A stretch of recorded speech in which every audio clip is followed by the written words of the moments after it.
Good morning, Year 7 Chinese students. It was really nice to meet you on Teams yesterday.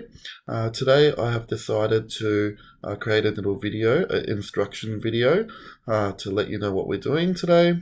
Oh, let's get rid of that. We created our OneNote page yesterday, and oh, where's my mouse not working? We created our OneNote page, class OneNote page for Chinese.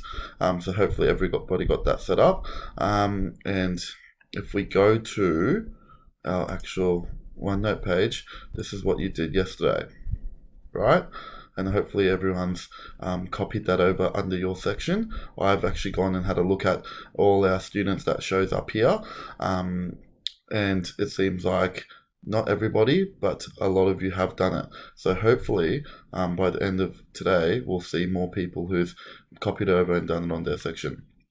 Today, you can see there's a week 2 Friday page, and you need to do 2 activities for me. The first activity is this video.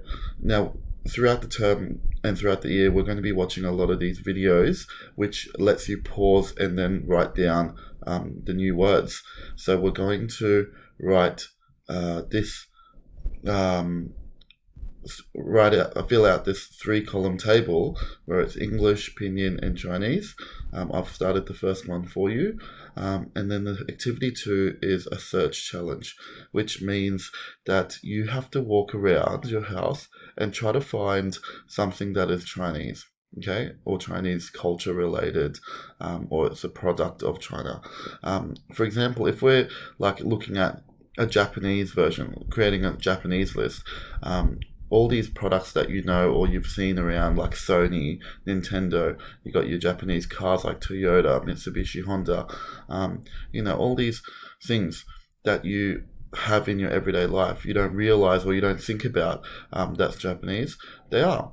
So I want you to do a list for Chinese, but Chinese is a big manufacturing country where they produce a lot of other countries' products. So don't just say Apple, because Apple was made in China. It's actually an American company.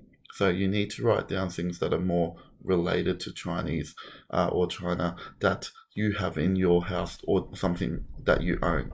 Okay, so hopefully that makes sense. It's just a bit of a fun challenge just to see how many things we've got here in Australia in our everyday life that's related to China. Okay, good luck with it, and again, feel free to contact me if you have any questions.